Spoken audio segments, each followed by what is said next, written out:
आज देश में जो चल रहा है आप लोग सब लोग देख रहे हैं। एक तरफ हम देखते हैं कि पूरे देश में अलग अलग राज्यों में मॉब लिंचिंग हो रही है, कहीं और सांप्रदायिक दंगे भड़काए जा रहे हैं जैसे संभल में हुआ। जगह जगह इस तरह की बेहुदी पिटीशन फाइल करी जा रही हैं कि ये मस्जिद के नीचे मंदिर था कई सौ साल पहले और उसकी खुदाई करके पता लगाना चाहिए कि इसके पहले मंदिर था, जबकि प्लेसेस ऑफ वर्शिप एक्ट में वो रोक लगा दी है कि 1947 में जो स्थिति थी वो यथास्थिति मेंटेन करी जाएगी। कुछ लोगों के ऊपर बस आरोप लगा के उनके घर बुलडोज कर दिए जा रहे हैं, लेकिन इन लोगों को पकड़ने के बजाय, यानी जो लोग परपेट्रेटर्स हैं इस तरह के घिनौने अपराध के, जो सड़क पर लोगों को लिंच कर देते हैं, जो बुलडोजर चलाकर लोगों के घर ध्वस्त कर देते हैं, जो इस तरह के सांप्रदायिक दंगे भड़का रहे हैं, जो भड़काऊ भाषण दे रहे हैं यति नरसिंहानंद जैसे लोग, उन लोगों के खिलाफ कोई एक्शन होने के बजाय हम देख रहे हैं कि जगह जगह पुलिस, खासकर उन राज्यों में जहां भाजपा का राज है, पुलिस जो है उन लोगों के खिलाफ FIR रजिस्टर कर रही है जो उसको उजागर कर रहे हैं, जैसे नदीम खान।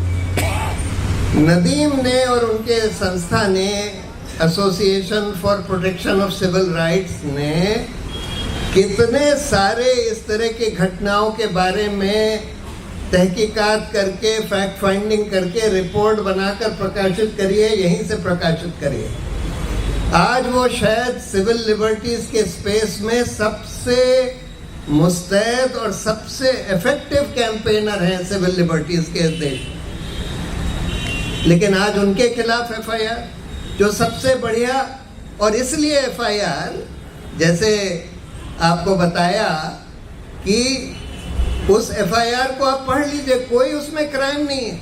अगर आप उसको हूबहू मान लीजिए तो उसमें कोई क्राइम नहीं बनती। यानी कि आप अगर उजागर कर रहे हैं किसी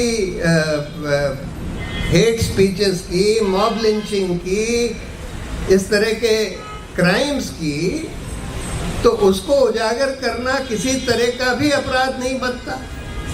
लेकिन फिर भी FIR रजिस्टर करी गई, फिर भी पुलिस 4 घंटे में पहुंच गई वहां बंगलौर में अरेस्ट करने के लिए। तो ये सीधा दिखाता है कि आज पुलिस भी इस तरह के अपराधों में शामिल हो गई। जो हेट क्राइम्स हिंदुस्तान में हो रही हैं उसमें भाजपा के राज्यों में, भाजपा जहां राज कर रही है उन राज्यों में पुलिस इस तरह के हेट ऑफेंसेस में, वायलेंस में, इंटिमिडेशन में शामिल हो गई। और मेरा ये मानना है कि इन पुलिस ऑफिसर्स के खिलाफ, जिन पुलिस ऑफिसर्स ने इस तरह की FIR रजिस्टर करी है, उनके खिलाफ बहुत सख्त कार्रवाई होनी चाहिए।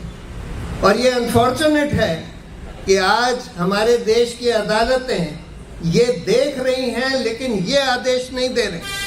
कभी कभी रिलीफ देती हैं, बेल देती हैं, कभी कभी कुछ वॉश भी कर देती हैं केसेस को, लेकिन जिन लोगों ने झूठे केस बनाए, चलाए, लोगों को अरेस्ट किया, उन पुलिस ऑफिसर्स के खिलाफ कोई एक्शन अभी नहीं हो रहा।